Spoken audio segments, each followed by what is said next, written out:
একটি কফি শপে বসে আছি এবং হঠাৎ করে মনে এলো যে পাবলিক স্পিকিং এ কিভাবে আপনাদেরকে সহযোগিতা করা যায়।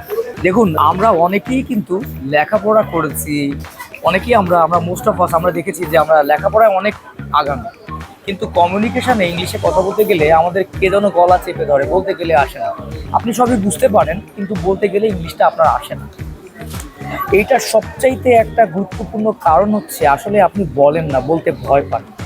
সো যারা ইংরেজি বলতে গেলে মনে করেন যে আপনার জড়তা আছে, কেউ আপনার গলা চেপে ধরেছে মনে হয়, আজকের ভিডিওটা তাদের জন্য, যে তারা আসলে কিভাবে স্টার্টটা করবেন। ওকে, সো একটা চমৎকার টেকনিক বলে দিচ্ছি যে আপনি পাবলিক প্লেসে অল্প অল্প করে ইংরেজি বলার প্র্যাকটিসটা করবেন, তখন দেখবেন যে আপনার এই জড়তাটা একদম থাকবে।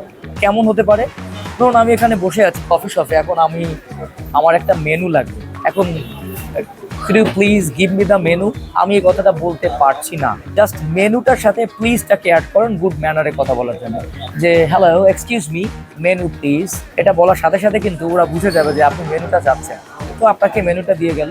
মেনু দেওয়ার পর আপনার এবার কি খেতে চান খুঁজে বের করুন। ধরেন আপনি কফি খেতে এসেছেন, আপনি একটা কফি পছন্দ করেছেন, যে আমি একটা আমেরিকানো পান করতে চাই বা আমেরিকানোটা এনজয় করতে চাই, তখন বললেন যে ওয়ান আমেরিকানো প্লিজ। চমৎকার।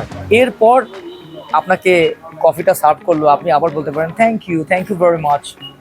আবার দেখলেন যে আপনারা দুইজন বাট একটা কফি শেয়ার করতে চাচ্ছেন, তখন তাকে আবার পোলাইটলি বললেন অ্যানাদার কাপ প্লিজ। আবার আপনাকে আর একটা কাপ দিল। আবার আপনি বলতে চান এবার যে আমাকে কফিটাকে একটু ভাগ করে দাও, so please divide the coffee, ইত্যাদি ইত্যাদি করে আপনি জাস্ট অ্যাডভান্সটা শুরু করুন এবং দেখবেন যে আপনার টার্গেট, যে আপনার যে মস্তিষ্কের মধ্যে রয়েছে যে প্রতিটা সেন্টেন্সের মধ্যে আপনি একটু হলেও ইংলিশ অ্যাড করবেন, এক সময় এটা আপনাকে একদম একটা কি বলে একটা ফ্লুয়েন্ট স্পিকারে কনভার্ট করবে। আশা করি পরবর্তী সময়ে যাদের ইংলিশ কনভারসেশনের সমস্যা, এই বিষয়গুলোকে অ্যাড করবেন and enjoy how miracle it is. I hope you enjoy the video. ভালো লাগলে শেয়ার করে দেন, help me to make this kind of video more and more. Thank you very much for being a part of IT.